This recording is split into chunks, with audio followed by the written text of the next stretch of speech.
Contrapunto Primera Emisión. A esta hora de la mañana saludamos al ingeniero José Camposano, presidente ejecutivo de la Cámara de Agricultura del Ecuador. Y créanme lo que en lo personal lo felicito, no soy camaronero, pero veo que ha hecho un buen trabajo, ingeniero, y hay que seguir trabajando porque, como se dice, todo está por hacer acá en el Ecuador. Y en eso del todo está por hacer, está por mejorar los costos de producción, porque no es el esquema monetario el que mejora las condiciones para poder competir en el mercado internacional, por ejemplo. No, son los costos de producción. Porque si fuera así, que el esquema monetario no fuera sino el sucre como antes, es fácil ver las estadísticas de las exportaciones con sucre y con dólares. Y aún con los costos altos de producción, ustedes siguen compitiendo, siguen haciendo esfuerzos, y con mayor razón el sector camaronero, que no es sujeto de crédito en el sistema financiero nacional, y que la banca de desarrollo tampoco le da crédito al sector camaronero. Esto es más plausible, más ponderable, y por eso digo, lo pondero su trabajo, pondero el trabajo de los demás miembros del sector. Y ahora seguimos en esta lucha, como se dice, siguen ustedes y nosotros los medios de comunicación también, ¿por qué no decir apoyando? El gobierno, a través de el ministerio correspondiente, ha bajado la tarifa eléctrica del 19, digo bien, ¿no? De 13 a 19%, fue, así es. Sí. Pero afecta a la noche más, pero la noche acá es más caro trabajar o tener un empleado, y de esto pues los industriales principalmente se han quejado que esta medida no es la que buscan, que no es la deseada, que no han aspirado a esto. Y ustedes, los camaroneros, ¿qué dicen al respecto, ingeniero Camposano? Clever, muy buenos días, Patricia, Lenín, buenos días, y buenos días a los radioescuchas de Bancabil, que en esta mañana, primero agradecerle por sus palabras. Realmente el sector camaronero vive bajo ese lema que creo que muchos nosotros conocemos: camarón que se duerme se lo lleva a la corriente, y no nos hemos podido dormir porque hemos vivido momentos de crisis bastante graves que casi llevan a la quiebra al sector a fines de los 90. No nos podemos dormir porque hemos tenido que salir de esa crisis, no nos podemos dormir porque tenemos que competir.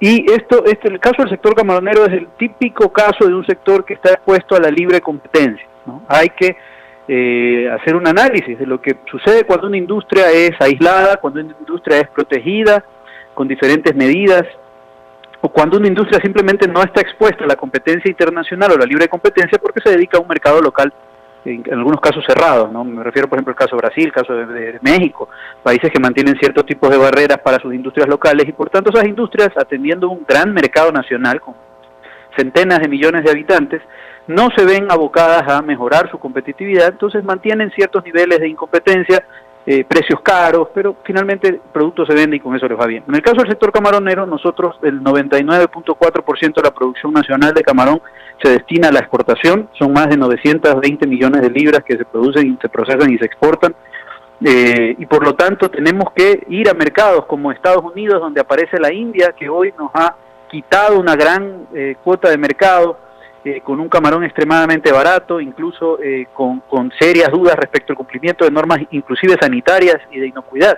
Sin embargo, en ese mercado no hay los suficientes controles, y un producto como el ecuatoriano, que en cambio cumple sobradamente con todos estos mecanismos y estas exigencias, simplemente es tratado de igual a igual. Así es la competencia, y nos toca competir. Y como usted bien mencionaba, no se diga que India tiene una moneda propia que la ha venido depreciando también frente al dólar, y que le ha generado esta competitividad falsa, porque recuerden, en época de sucretización, antes del proceso de la adopción de la dolarización, cuando Ecuador sucretizaba, inmediatamente los sectores empresariales pues mejoraban su competitividad, digamos así, porque reducían costos, especialmente en aquellos que tenían que ver con materias primas importadas.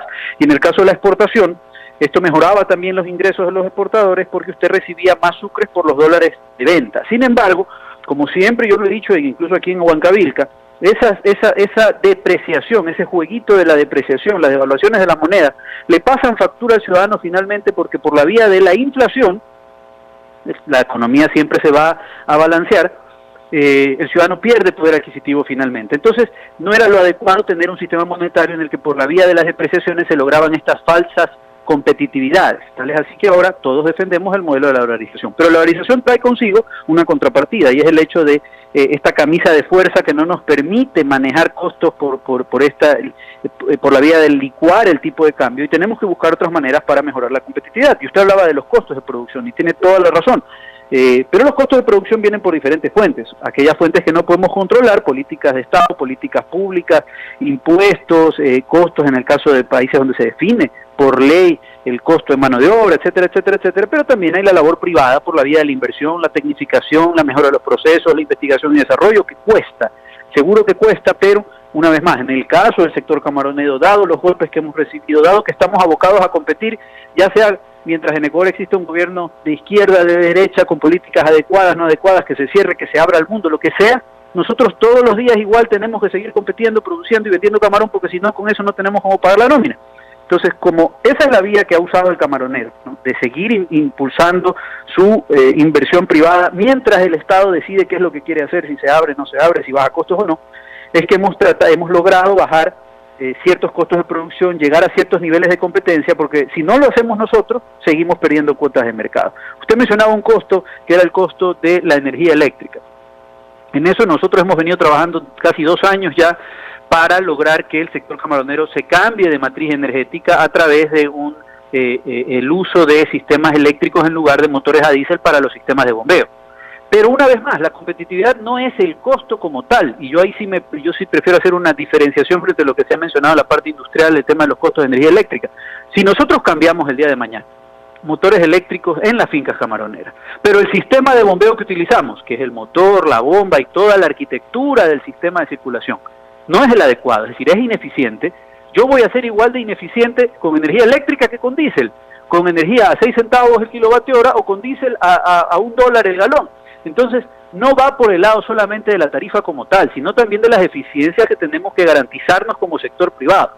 En el caso de la tarifa eléctrica de la noche, efectivamente hay un sobrecosto para personal que trabaja en la noche de prácticamente el doble, porque son horarios nocturnos, etcétera, etcétera. Pero desde el punto de vista del sector industrial camaronero, fábricas de alimentos, proceso de camarón, empaque, etcétera, etcétera, nosotros trabajamos toda la vida en 3 horarios.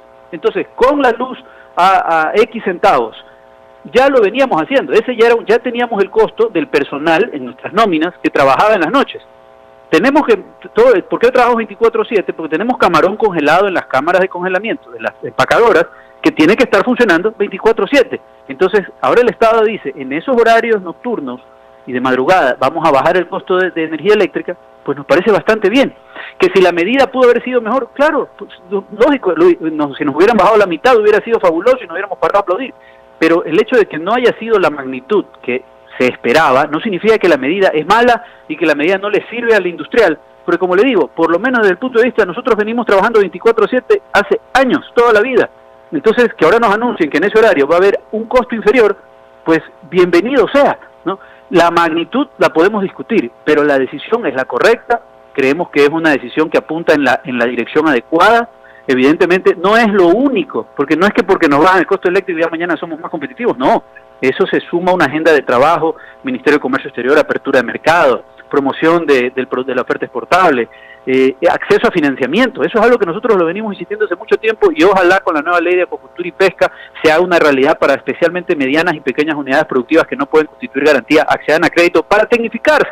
Entonces la competitividad no pasa por que si me bajan el costo de la energía por un lado, o que si la parte laboral, es la suma de una serie de cosas. Las señales se están dando, evidentemente ya después de X meses de un nuevo gobierno ya se esperan decisiones. Entiendo que el ministro de Trabajo va a anunciar estas nuevas modalidades donde está la acuicultura incluida. Este anuncio de la energía eléctrica también va en un sentido correcto, pero como le digo, la magnitud es discutible, por supuesto, pero el hecho de que hoy se nos anuncie que en ese costo, en esos turnos donde ya veníamos trabajando, porque no creo que ningún industrial, por lo menos a nuestro lado, estaba esperando que le bajen la luz para crear un tercer turno en las noches. Nosotros teníamos el tercer turno hace rato, y ya estábamos pagando la nómina como debía pagarse, entonces vamos a tener un costo inferior. Es una buena noticia, evidentemente hay mucho más por hacer, porque la competitividad está conformada por una serie de factores a lo largo de la cadena de producción. En el tema de inversiones, como usted ha dicho, hay que revisar COPSI, hay que revisar el Código Orgánico de Finanzas Públicas, por ejemplo. Hoy el sector camaronero no es beneficiario de tarifa IVA cero para la importación de insumos y de bienes de capital. Eso nosotros lo solicitamos en el veto del presidente al proyecto de reactivación económica. Lamentablemente por temas de tiempo, entendemos, no pudo enviarse, pero vamos a insistir en que se haga un proyecto de modificación a la ley de régimen tributario interno, ley orgánica de régimen tributario interno, para que se incluya, como tiene el sector agricultor, al sector acuicultor como beneficiario de tarifa IVA cero. Ojo, no estoy hablando de subsidios, sino de IVA cero para la compra de insumos, bienes de capital, piezas, partes y repuestos que nosotros sí tenemos que pagar IVA, y ahí tendríamos un incentivo también, porque el IVA de todas maneras es una carga considerable. Así que más o menos ese es el escenario.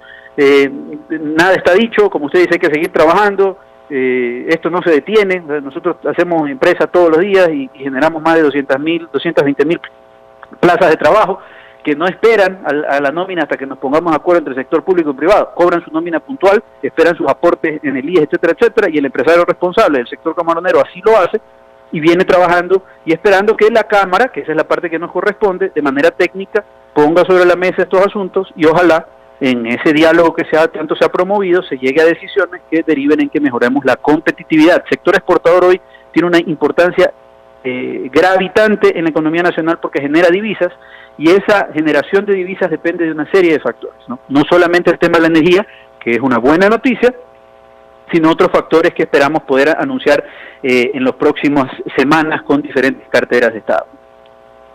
José Antonio, buenos días. Lenin Artieda te saluda. Sí, la energía eléctrica, la reducción, una buena medida que pudo ser mejor. Esto se contrapone con la elevación de combustibles que se utilizan dentro del sector industrial. Ustedes están esperanzados de que haya arancel cero, pero dentro del gobierno se está analizando la posibilidad de incrementar los aranceles hasta el techo máximo permitido por la OMC. Una de cal y otra de arena, ¿no? Así van las cosas.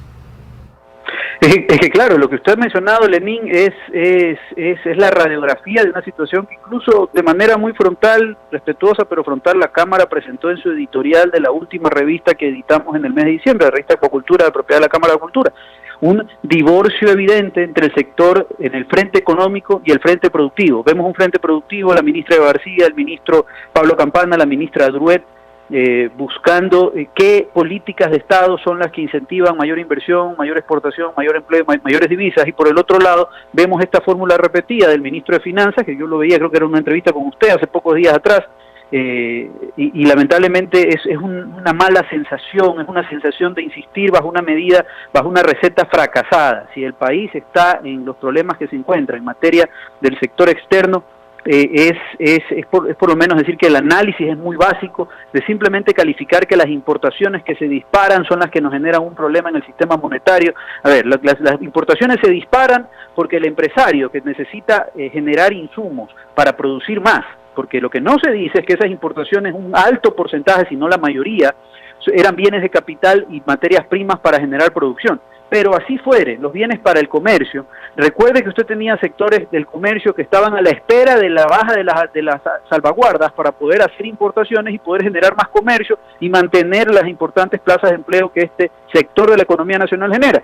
Entonces, ese tipo de medidas, de anunciar que se vienen nuevas salvaguardas, solamente el anuncio, vamos a ver pues cuántas importaciones no se están generando en este momento al apuro, antes de que el gobierno vuelva a anunciar salvaguardas. Entonces lo que no parece que no se entiende desde el frente económico es que ese tipo de anuncios especulativos de ya te vamos a subir el costo, y que el ciudadano entienda, el costo entiéndase salvaguarda, se traslada directamente al ciudadano, pues no es que el empresario lo absorbe, ¿no? Entonces, ese tipo de anuncios ya generan incertidumbres que derivan en que las importaciones tengan estos picos. Entonces, claro, es fácil analizar el pico de la importación y decir, es que mire cómo se treparon, pero es que lógico, si hubiéramos tenido una política coherente en materia de importaciones, de balanza de pagos, de balanza comercial, en los últimos años, el empresario hubiera podido planificar y en lugar de tener estos picos de importaciones, hubiera hecho su planificación porque sabe que sus reglas del juego no cambian. Pero lamentablemente esta situación de incertidumbre, de no saber cuándo nos vuelven a subir las salvaguardas y los costos, hace que el empresario se estoquee, ese es el término criollo que se utiliza, para poder adquirir el volumen de producto que requiere antes de que le vayan a subir los costos. Mire con lo de la tasa... José Antonio, Patricia Ruiz, y en virtud del poco tiempo que nos queda ya para esta entrevista, tiene también una consulta para usted. Gracias, Lenín. Buenos días, ingeniero Campuzano.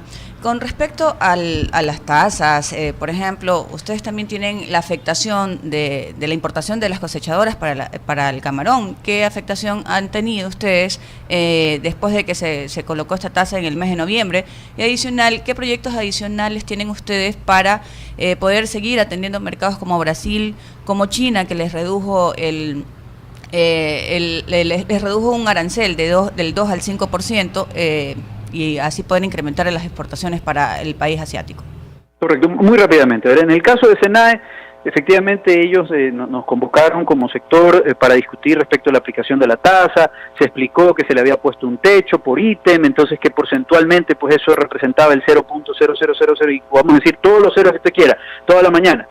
Muy bien, digamos que financieramente ya no se percibe y no hay un pago considerable, pero el mensaje sigue siendo algo que nosotros criticamos y cuestionamos. No podemos vivir en el país de las tasas, que cuando una entidad del Estado dice tengo que hacer mi trabajo, pero como no lo puedo hacer bien porque no tengo recursos, señor, voy a tener que clavarle una tasa al usuario para hacer el recurso. Entonces el día de mañana la policía, en este gravísimo problema de crimen organizado que vivimos en el sector camaronero, nos va a decir, señores, tasa para la seguridad camaronera, y mañana otra autoridad nos va a decir, no puedo hacer mi trabajo, tasa para tal y cual cosa. O sea, no, para eso hay un presupuesto general del Estado, y lamentablemente ese tema, con esto del techo y se le bajó la magnitud y demás, ya el asunto ahí quedó sacramentado. Como decía el ministro de Comercio Exterior, no nos gusta la medida, pero se ha tomado. Nosotros igual seguimos en reclamo porque definitivamente el mensaje no es el correcto. Pero lamentablemente ahí quedó, y como la magnitud, ya le digo, es mínima, entre comillas, entonces el tema quedó ahí, pero no es correcto que se piense que cada vez y cuando se van a crear tasas. Lo segundo, en el caso de los mercados, efectivamente Brasil es un mercado sobre el cual esperamos en las próximas semanas anunciar los primeros contenedores. De todas maneras, estamos alerta porque lamentablemente Brasil no es un país que respeta las normas de comercio internacional. Su sector privado es un sector muy, entre comillas, muy mañoso. Nos demandaron cuando empezamos con este proceso de ingresar al mercado, tuvimos que contratar hasta abogados, les ganamos en sus propias cortes. Sin embargo, estamos atentos porque sabemos que ellos no se van a quedar de brazos cruzados porque están protegiendo un monopolio. Era lo que yo contaba al principio de la entrevista, un monopolio que hace que en Brasil el camarón cueste 4 veces más que cuesta en cualquier lado del mundo, y las tallas y la calidad dejan mucho que desear. En el caso de China, efectivamente hay una reducción de aranceles. Esperamos que esa reducción de aranceles motive más la exportación para allá. No se requeriría de un acuerdo comercial con China, por lo menos desde el punto de vista nuestro, en la medida en que el arancel es 2%, y lo que tenemos es un tema de IVA, que hay que hacer el cruce con las importaciones. Con México vamos a anunciar que si en los próximos 3 meses, en este primer trimestre, México no anuncia o no realiza acciones que vayan en favor de la reapertura del mercado para el camarón, que se cerró hace 2 años, ya hemos solicitado oficialmente, lamentablemente así funciona el comercio, se apliquen las medidas de retalación correspondientes a las importaciones provenientes de México. Habrá que ver a qué producto para no afectar a algún interés nacional, pero sin duda que vamos a tener que jugar con las reglas del juego que nos permite la OMC, porque resulta que Ecuador en estos últimos 10 años de integración regional, entre comillas, todo el mundo le cerró las puertas y la integración regional quedó en absolutamente nada. Tenemos una sede en Quito de una famosa UNASUR, pero que para discutir de 1000 cosas, pero cuando se habla del comercio, Ecuador es uno de los países perdedores en la región porque todo el mundo le ve la cara, todo el mundo le cierra, todo el mundo le pone salvaguarda, y cuando Ecuador aplica una medida le salta a todo el mundo encima. Entonces vamos a tomar medidas contra México si es que ya, después de que Ecuador ha cumplido con todo lo que nos han exigido, nos siguen cerrando los mercados. Lo que Clever mencionaba en la mañana, la competitividad es la suma de una serie de factores y entre esos está la agenda comercial, y nos hemos tomado muy en serio esto porque el país sigue produciendo más o menos una tasa de 10% anual más de camarón. Quiere decir que agregamos casi 100 millones de libras más al mercado mundial. Si no tenemos acceso a mercados, vamos a tener problemas. Eventualmente Ecuador llegará al primer sitial de producción mundial de camarón, y cuando esos países, número uno, número dos, generan más volumen, ya la demanda y oferta empiezan a desbalancearse. En un desbalance de oferta y demanda usted tiene, en el caso positivo, precios al alza, pero en el caso negativo, precios a la baja. Así que hay mucho que hacer, mucho que trabajar, pero cuente con que estamos atentos a ello, y con la invitación de Huancavilca, pues estaremos siempre agradecidos de poder distribuir esta información a la ciudadanía. Meta ficha, José Antonio, que le vaya muy bien, meta ficha. Así será, Clever. Muchísimas gracias. Huancavilca, la H grande de la información.